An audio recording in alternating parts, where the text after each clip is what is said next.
Hello, good morning. আজকে আমার recipe হলো রুই মাছ। রুই মাছটাকে আমি ভালো করে ধুয়ে পরিষ্কার করে হলদি পাউডার আর নুন দিয়ে মেখে আমি 10 মিনিটের জন্য রেস্টে রেখেছিলাম। তারপর আমি মাছগুলোকে সর্ষের তেল দিয়ে ভেজে নিচ্ছি। কড়া করেই ভাজবো আমি। এখানে নিয়েছি ফুলকপি আর আলু, একটু ভাপ দিয়ে নিয়েছি। মাছটা ভাজা হয়ে গেছে, মাছটা এখানে রেখেছি।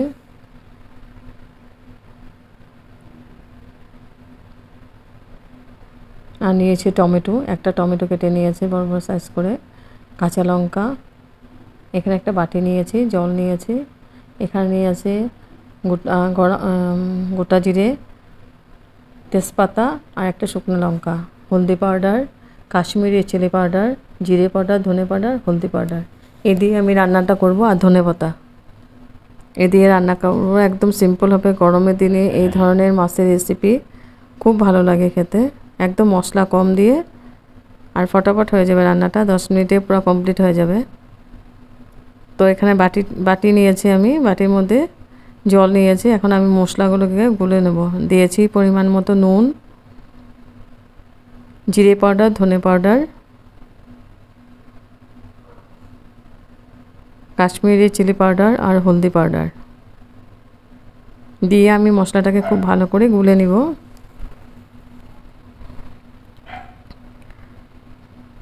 মশলাটা গুলে আমি সাইডে রাখবো, পরে আমি রান্নাতে ইউজ করব।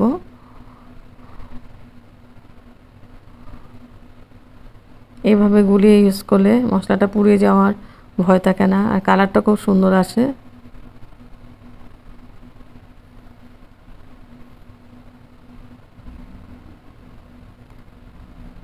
আমি পেঁয়াজ রসুন দিব না, কিছু পেঁয়াজ রসুন আদা কিছু লাগবে না, একদম সিম্পল বানাবো।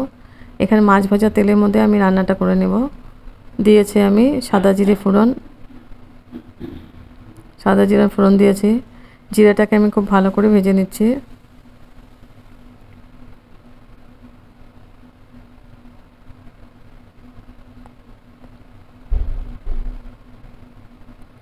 এখন দিয়ে দিব আমি শুকনা লঙ্কা একটা আর তেজপাতা একটা দিয়েছি। দিয়ে আমি ফোড়নটাকে আবার ভালো করে নাড়াচাড়া করে দিচ্ছি।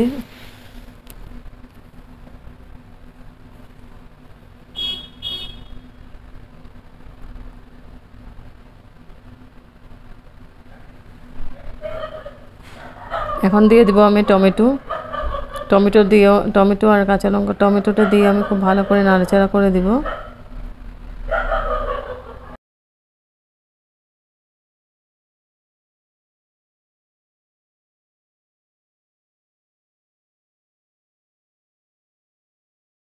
টমেটোটা দিয়ে এখন আমি কাঁচা লঙ্কাগুলো দিয়ে দিব।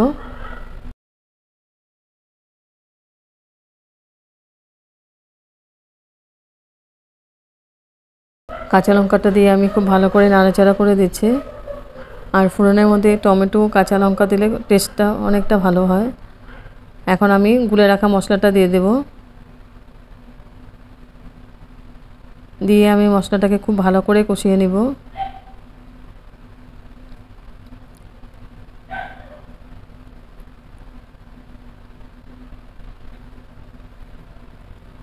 খুব ভালো করে নাড়াচাড়া করে আমি মশলাটাকে কষিয়ে নিব।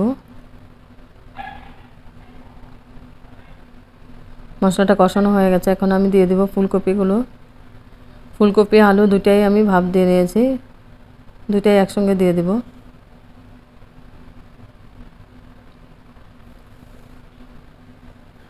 দিয়ে এখন মশলার সাথে খুব ভালো করে আমি নাড়াচাড়া করে মিক্স করে দিব।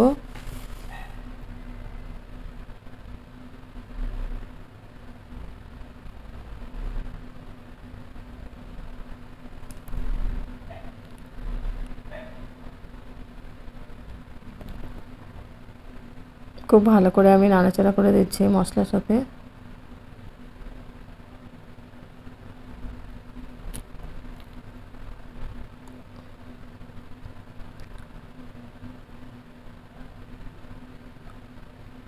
ভালো করে মিক্স করে আমি ঢেকে দিব 5 মিনিটের জন্য।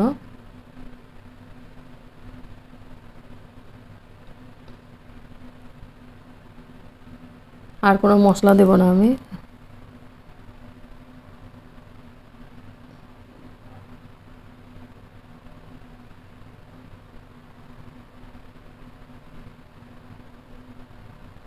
তারপর আমি ঢেকে দিয়েছি 5 মিনিটের জন্য।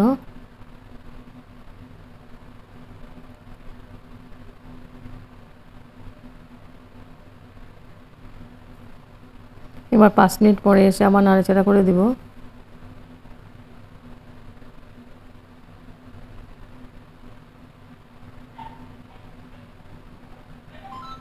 হয়ে গেছে আমার ফুলকপি আর আলু কষানো। এখন আমি গ্রেভির জন্য জল দিয়ে দেবো। জলটা আমি গরম করে নিয়েছি, গ্রেভি রসা বানাবো, তার জন্য জলটা একটু বেশি দিয়েছি। জলটা দিয়ে আমি নাড়াচাড়া করে দিলাম।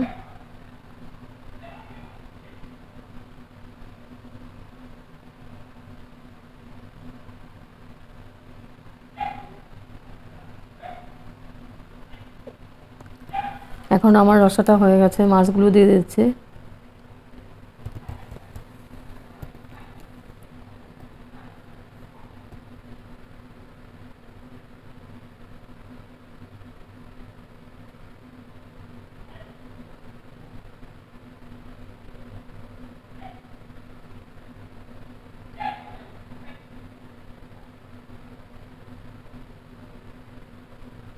মাছগুলো দেওয়া হয়ে গেছে। এখন মাছগুলো রসার সাথে ভালো করে মিক্স করে মিলিয়ে দিচ্ছি, যাতে মাছের ভিতরে মশলাটা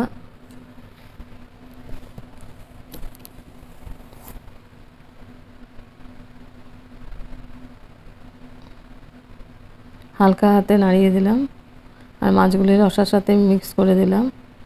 এখন আবার ঢেকে দিয়েছি 3 মিনিটের জন্য। এবার 3 মিনিট পরে এসে আবার একটু নাড়াচাড়া করে ধনেপাতা দিয়ে দেব।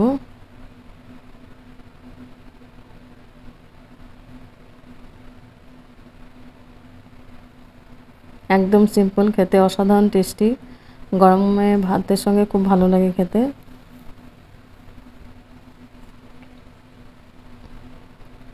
ধনেপাতাটা দিয়ে আমি আবার ঢেকে দিলাম 2 মিনিটের জন্য।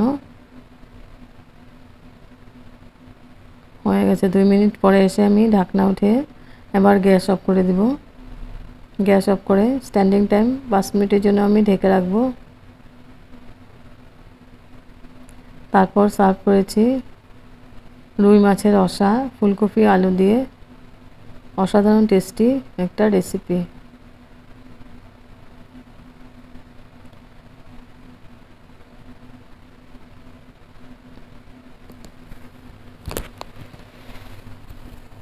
গরমের দিনে যত মশলা তেল কম খাওয়া যায় ততই ভালো। একদম মশলা কম তেল কম দিয়ে বানিয়েছে।